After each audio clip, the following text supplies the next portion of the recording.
हन आफ्नै घरमा पनि तर्सिँदै बस्नुपर्ने साथीहरू एकछिन रेस्ट गरौँ भनेको त बाहिर त एकदमै बल पो खेल्छ हो। कसले चाहिँ बल खेल्दैछ, घरमा त कोही छैन, म मात्रै छु होइन।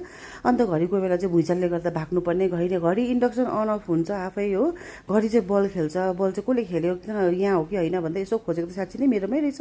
अन्त यो बल त इन्सुमले नखेलेको त वर्ष भइसकिसक्यो, पहिल्यै थन्काएको बल हो, कहाँबाट निस्क्यो भन्ने भयो। तर म्याच हुँदै गरोस् चाहिँ खेल्दै गर भनिराखेर चाहिँ टेरेसमा लुगा सुकाउनु गयो। टावलहरू धुएको थिएँ, टावल चाहिँ यस्तो मजाको आँखा तिरिमिरी हुने खालको सेतो भएछ, तर एउटा टावलमा मात्रै दाग रहेछ है।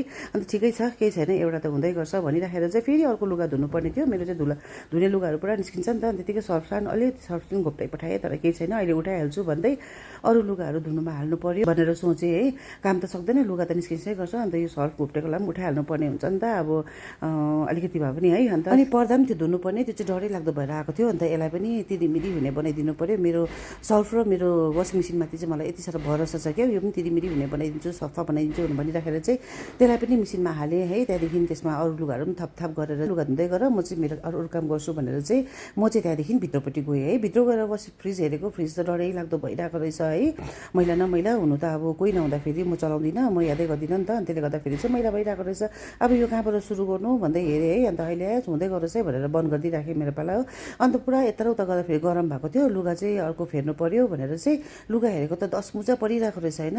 यसमा आइरन गरिबस्नु भन्दा यतिकै लगाइदिन्छु, केही हुँदैन, तपाईँहरूले अन्डरस्ट्यान्डिङ गर्नुहुन्छ नि त। कुचेकै लुगा पनि तातो जिउको बडीको तापले गर्दाखेरि चाहिँ यो लुगाको के भन्छ धार आफै निस्किन्छ होला भनेर चाहिँ त्यहाँदेखि त्यतिकै बाथरुममा गएँ है। अन्त अब आफूलाई त राम्रो देख्ने बनाउनै पऱ्यो नि त। अन्त आफूलाई अनुहार राम्रो देख्यो भने पनि कस्तो हुन्छ भने चाहिँ काम गर्ने जाँगर चल्छ नि त, फ्यास्सै परेको अनुहार लिएर त यसो अनुहार देखिपठाउँदा पनि काम गर्ने जाँगरहरू सबै हराउँछ।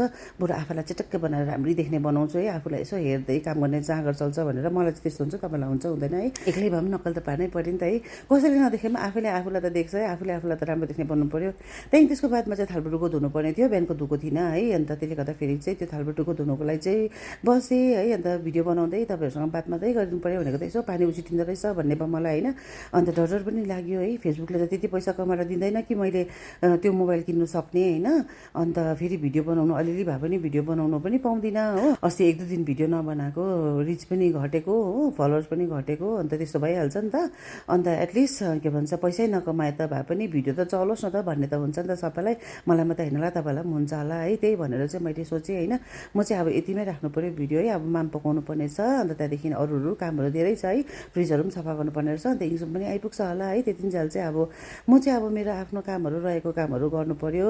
अब भिडियो चाहिँ बनाउँदिनँ, किन भन्दा चाहिँ मेरो चाहिँ मोबाइलमा चाहिँ बानी पस्छ होला भनेर चाहिँ साथीहरू म चाहिँ भिडियो यतिमै राख्दैछु अहिलेको लागि चाहिँ है। किनभने फेसबुकले त्यति पैसा कमाएर दिँदैन जुन चाहिँ